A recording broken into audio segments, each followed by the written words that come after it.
Hello.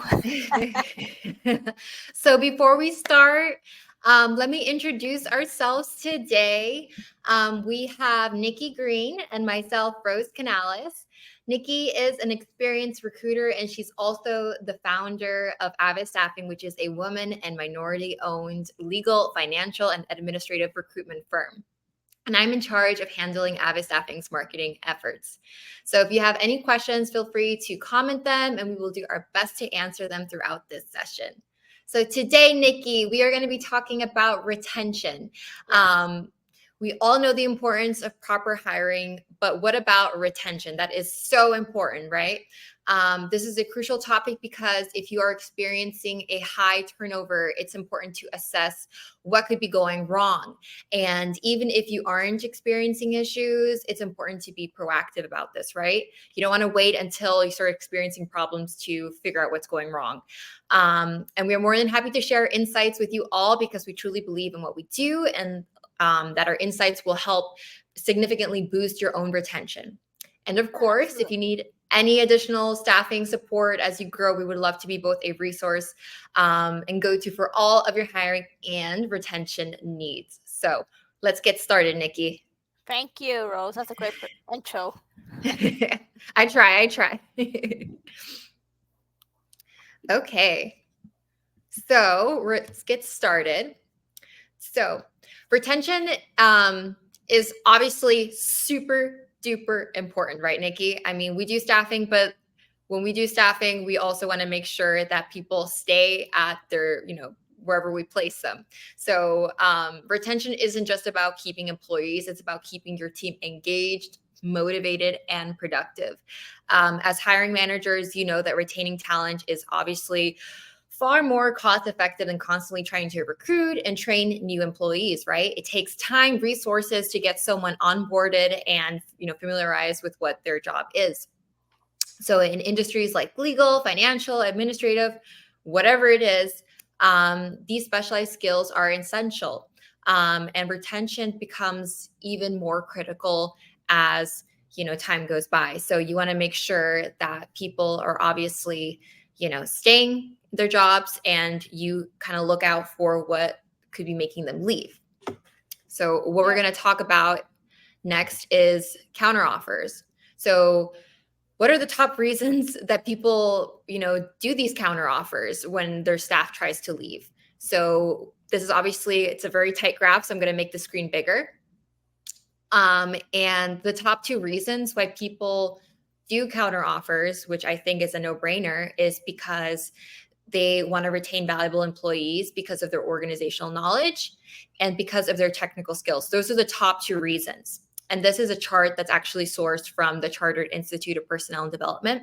So these are the top two reasons why hiring managers offer these type of counteroffers. It's because they don't want the most valuable employees that know their job really well, that know the company really well. They don't want them to leave, and makes sense, right, Nikki? 100%. Yes. And I think a lot of it is just, like you mentioned earlier, when retaining talent, retaining your current employees is obviously crucial for the growth of your business. Yeah. But when you lose someone, keeping that position on staff, it costs actually down the road more money. And even bringing someone on board just to train them, it's just you pulling your own resources. You can be, your one producer, your top, customer service rep, whoever you have to pull away from what they're doing to train the new person. So again, it's just cost. It's extremely costly to do this. And when someone leaves, you're someone who actually has the knowledge how things work in the business. It's going to be critical because that person leaves, and then who's going to replace it? Does that person, do we have anyone who's going to be able to use the software that we're used to, or how things are managed in the office? And that's what we see when the critical person is leaving or is gone. Right. I mean, you have to find a replacement. And sometimes when they have like a unique skill set, it's so hard to find. And then interviewing people, it just pulls away from your time and resources. So this is why when people leave, the reasons are leaving, why when we see like employers do counter offers, and the big reasons, like you said, are these because Yeah. they don't want to lose their key employees, like people who know how to use the software, how things work, or they have like a good thing going on, the team itself. Yeah. This is a great chart. Yeah, I agree. So that brings us to talk about the essential steps in order to improve your team retention. So today we're going to talk about 3 essential steps to improve your team retention. I hope everyone is ready and they have their notepads. So we're going to start off with the first step, which is cultivating a positive work culture. So what does this mean? You want to make your workplace a place people want to be at, because if they're happy there, other people are going to want to work there as well, and they're going to stay there long term. So you want to encourage open communication, recognize and reward achievements, provide opportunities for growth and development. And this can look like many different things. This doesn't have to be like, a pizza party, right? Like this can be hosting regular team building activities, maybe, doing activities that don't necessarily involve work. So, going to team outings, maybe it's going bowling, maybe it's going to a brewery, whatever that it is. It's like you want to build a camaraderie with the team. So having activities maybe like with sports or anything, just to kind of get everyone collectively together, getting, acquainted with each other, maybe different departments. Regardless of what it is, you want to make sure that you have activities for the team outside of just the office. Another one is establishing a mentorship program. A mentorship program would be a wonderful way to get more seasoned and senior employees to guide and support newer team members as well. It would give the staff more purpose besides just doing their current job, so they can have more of a bond with the other employees and feel like they have some sort of leadership as well. So those are things that make people feel more valuable, and they obviously have more recognition as well in the team.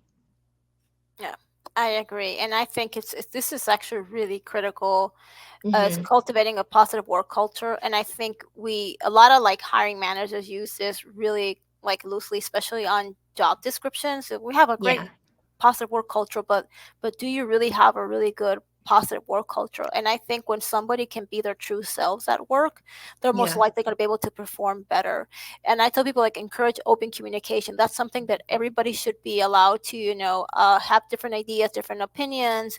And I think it's like, I tell people, like, a good team is like basically a good relationship, because where you can collectively have different ideas, different opinions, and work together in a resolution, and have each other's back when somebody's missing that day at work, like, hey, who can help me out? Or so and so is not in today, what can we do? Or I need help with this. And having each other's back, that is absolutely critical. And I think when you have that, you cultivate that work culture in your team, I mean, it goes way better knowing that, because there's going to be moments that's not going to go as you planned. But when you have a team that each and everyone has their back, they can support and they trust each other and they can be their true selves, you're going to work better together. And that's how it works. Absolutely. And this is another chart that I threw in here. Maybe you've all seen this before, because we definitely have talked about this when it comes to hiring, but it's still very relevant when it comes to retention. And I'm going to make it bigger so it's easier to see. So this is a chart that's done by LinkedIn. It is on top employee value propositions by generation. So you see it lists here, different benefits or things that people look for, at a job or a company that it's fulfilling for them. And it's categorized by different generations. You have Gen Z, millennials, Gen X, and baby boomers, right? And the most important thing that I want you guys to take from this is how Gen Z behaves. And Gen Z is obviously, they're in the workplace right now, right? So we're familiar with what the older generations want, but Gen Z is newer, right? And we're still learning what motivates them. And it's important to know what motivates them, right? Because they're the future. And what's very interesting is that they are more likely to prioritize advancement opportunities and skill development opportunities more than any other generation. So you see this chart, you can see that the last two, advancement and upskilling, the blue color is Gen Z, and you can see that they prioritize it more than any of the other generations when it comes to their career. So you have to find out what is fulfilling for each person that works at your company, for each generation, because obviously a positive work culture might mean different things for you and for a younger generation. So you want to keep all of those things in mind as you are developing like your strategy into like improving your workplace overall. Yeah, and I agree. And I think one of the things that, like you mentioned on the previous slide, you talked Hmm. about mentorship opportunities. And I Yeah. think this is where it becomes really good, where you can pair someone, a younger person, more entry level junior, pairing them up with a more like someone who's more senior in the role, and they Yeah. can work together. And that's also because if you can't afford as a business owner or like send them to special courses for advancement, you want to might pair some people up to work together, and Yeah. it's a win-win because then they both can like learn from each other new things, and I think it's great. But I think advancement opportunities and upskilling, be able to learn other softwares or like how things are done in the office, that's a great way because it gives them an opportunity to learn new software, to learn new things about the job would entail itself, Yeah. because we want to feel, not me, Jancy, but and in general, everybody wants to feel included, and I Right. think that's important. So if you want to keep your staff engaged, I think room for advancement is critical. Upskilling, that mentorship comes into play tremendously. So again, those are going to be key for the Gen Zers. Recognition Absolutely. is number one. Absolutely. So the next point that I wanted to bring up, number 2, is offering work-life balance. And this is obviously nothing new. I feel like we've had this conversation about hybrid, remote work, flexible, work schedules before. But again, it is still so important. And I mean, honestly, like if you are not incorporating anything that really supports work life balance at your company, your competitors probably are. And that's going to make your top performers want to leave. Right. So this is something that people really, really look for and, in a workplace that they want to see themselves in long term. Is work-life balance. So you want to obviously implement flexible work arrangements, encourage time off and vacations, and you want to promote mental health and well-being initiatives. I know, if the company is on the smaller side, they're not going to have all the resources to give, an employee all the benefits in the world, but you still want to be mindful of, promoting their well-being. And it can look very different for different companies, but there shouldn't be a stigma of taking PTO. I know that can be an awkward conversation sometimes for people and their hiring managers to like talk through, but there shouldn't be a stigma when it comes to taking PTO. You should encourage your staff to take it. You don't want them to get burnt out. If someone needs to take a mental health day, you should encourage them to use their PTO. And it's just one of these things that it really makes all a difference because burnout is real and it makes people want to leave their job. Sometimes you can have, like the best person and the job can be, perfect for them. But if they are burnt out and they don't feel like they can, balance their personal life and work, it's good. They're going to want to look somewhere else where they can find that balance. And, maybe your competitor is giving them the illusion that they can have that better balance and that's going to make them want to leave. So you want to make sure that you are doing your best to keep the top performers by giving them that work-life balance, right? Because some of them are parents, some of them, have to pick up their kids. Some of them, have these plans to go on a vacation at some point or see their family, whatever that it is. I mean, you want to make sure that they're not, sacrificing their well-being to just be working at your team. You want to make sure that they have, a good balance. Right, Nikki? Yeah, no, absolutely agree with you 100%. I think we talked about that so much. I think flexibility is key. Interesting Yeah. enough, the other day we were with a candidate, and one of the key things, deciding factors for this person to leave their job was flexibility. And they only needed flexibility to pick up their kids from school. That Yeah. was it. Their current employer did not give that flexibility. And I would Oh tell people, gosh. look, don't make an assumption. Like, even if you offer flexibility at your current employees or to your staff, I would make it really clear that it is there, especially you can put it on the job description when you post an Yeah. ad, because again, there's going to be people who are going to be more vocal about it. They're going to be like, hey, this is my schedule, or things have changed in my life. I do need this flexibility. But there's just things that you should be talking, about this when you have your meetings, like, hey, we do have a flexible work environment. And that basically means it's like if you have to come back in later during the day, or you have to log in from, you log into work from your, from home, that's Yeah. something completely fine. But again, that's because we all learned from after COVID is that, okay, we had the remote work, that we all want that flexibility to be able to do things. Right. um, Nobody wants to spend their weekend. I always say this, especially for remote workers, why they choose remote. Nobody wants to spend their weekend going to the supermarket and washing clothes. I say this because they're so busy going. I mean, they're going into work, they're commuting into work. By the time they get home, it is so late. They're Yeah. just burnt out. So, and they have chores they have to do, run errands or even go to the gym. And at the weekend, they don't want to do those things. So again, Right.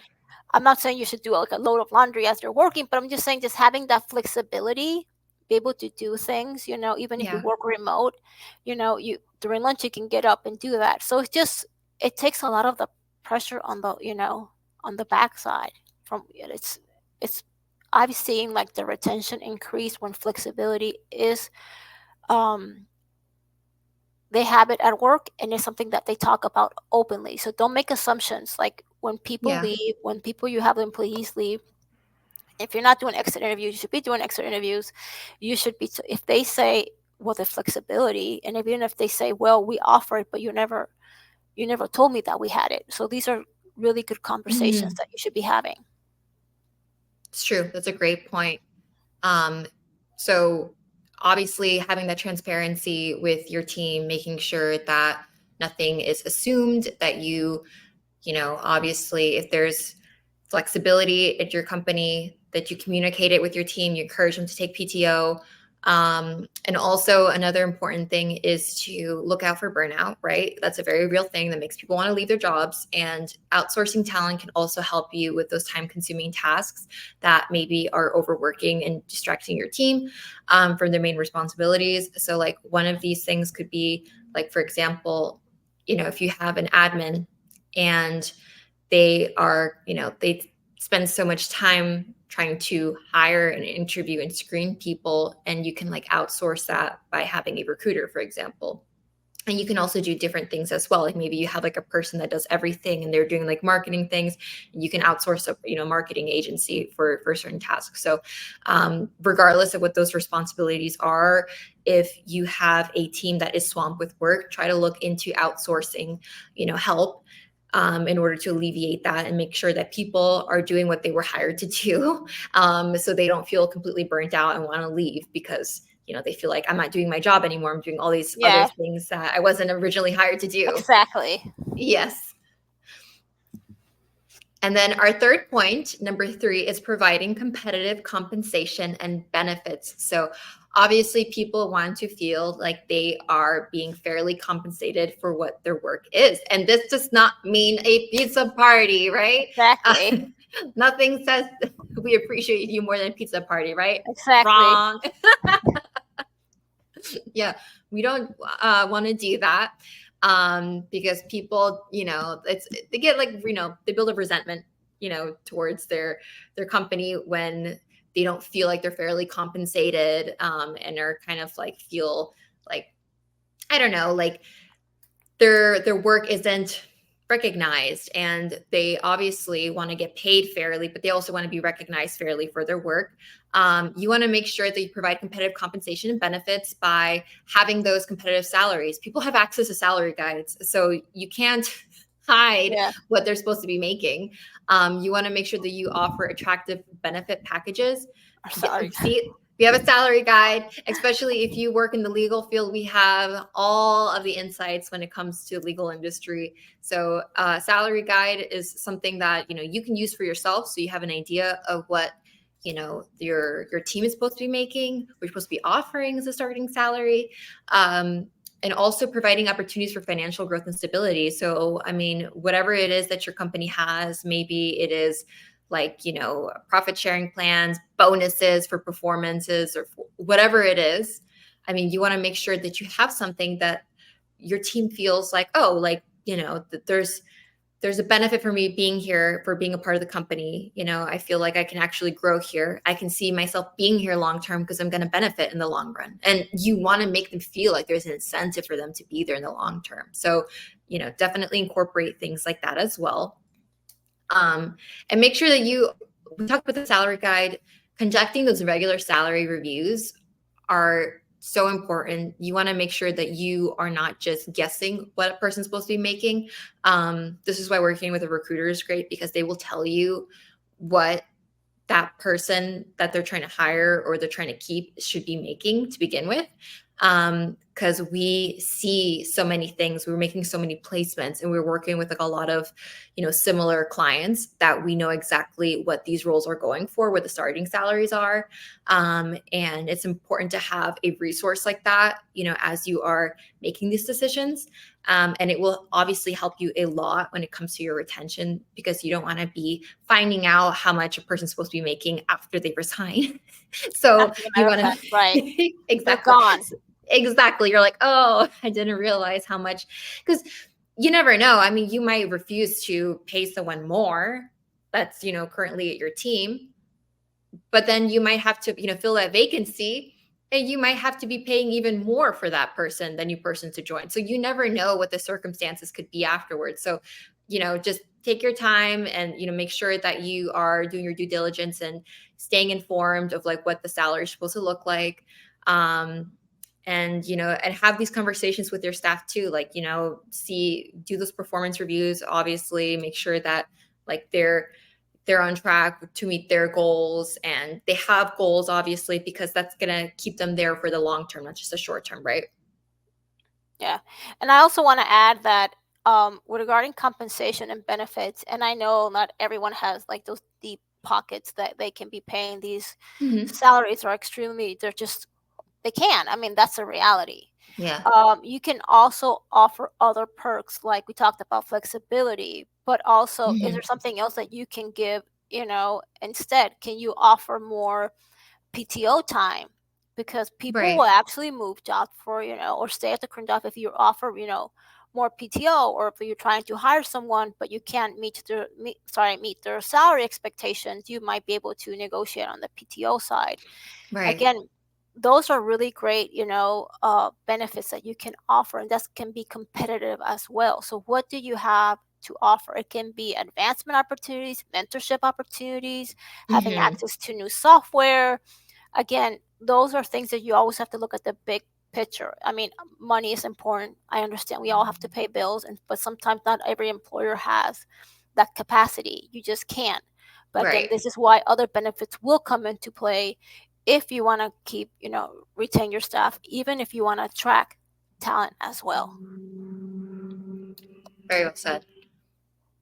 And you want to make sure, Nikki, right? Like, you want to make sure that you are having those talks with your team, on how they're doing, if they're happy, checking in with them, so they don't just go up and leave. You don't want to figure out what makes people happy after they leave that resignation letter. Right. Because it's too late at that point. It's harder to make them stay, because you don't want to show that you're interested in their well-being after they put in that 2 weeks notice. You want to make sure that you're having that conversation with them. Right. And I'm being realistic too. Like, I completely understand that not like the HR or hiring manager, office manager, whoever, the supervisor, sometimes, even me, sometimes we just don't have the time. Like, as much as we love to go to each individual, hey, how are you doing? But we always say, well, we always hear like, well, they're adults. They know they should come to me, but not everyone is going to be like that. This is why, and we mentioned before, Rose, you talked about that, doing, surveys, anonymous surveys, just pass them out to the floor, and people, you can ask these questions like, how do you feel? You feel well compensated? Anything else do you like more? Like any benefits? So having these surveys on a regular basis, every 3 months, every 4 months, to see what's going on in your team, what is lacking, what would they like to see more. It gives you Mhm. a better perspective, a better view of what you should be doing, what you should make more improvements on to retain your staff, and that helps hiring managers, even when somebody who wants to retain people in their team, just by doing these surveys. And they're anonymous. So, Mhm. and you have to make sure, because people are scared, like, oh, I don't want to do a survey because I know it's coming from me. No, it's Yeah. completely anonymous. And it will help you as a hiring manager to get a better idea. Like, I hear this is where I stand. This is where I'd like to see more improvement. I need to work more on this. So you're basically addressing all the people's, like, hopefully all your staff employee concerns by doing these surveys. So that's a great way to address this as well. So if Yeah. you don't have the time to go one by one, I highly suggest this is something that you should be looking into. Perfect. I agree. Yeah, anonymous surveys are the way to go if you want to get honest responses. Yeah. Well, that concludes our session today. So we went over the 3 essential steps to improve your team retention, and they were cultivating a positive work culture, offering a work-life balance, and then providing a competitive compensation and benefits. Thank you again, everyone, for Thank joining you. us today. We hope you found this helpful, and thank you so much, Nikki, for all of your insight. Couldn't do this without you, obviously, all of Thank your you. staffing and retention knowledge. And before we wrap up, remember that investing into your team's retention is an investment in your company's success. By implementing these key steps, you can create a workplace that your team can feel valued, supported, and motivated to make sure that the company thrives. If you have any additional questions, feel free to message them to us. And if you really enjoyed this session, you are going to love working with Avid Staffing. So reach out to us if you have any questions or are interested in learning more about our staffing services. Again, Well, thank you thank you, so much Rose. for joining us. Yeah, of course. Thank you. Thank you again for joining us, and see you all next time. Bye-bye.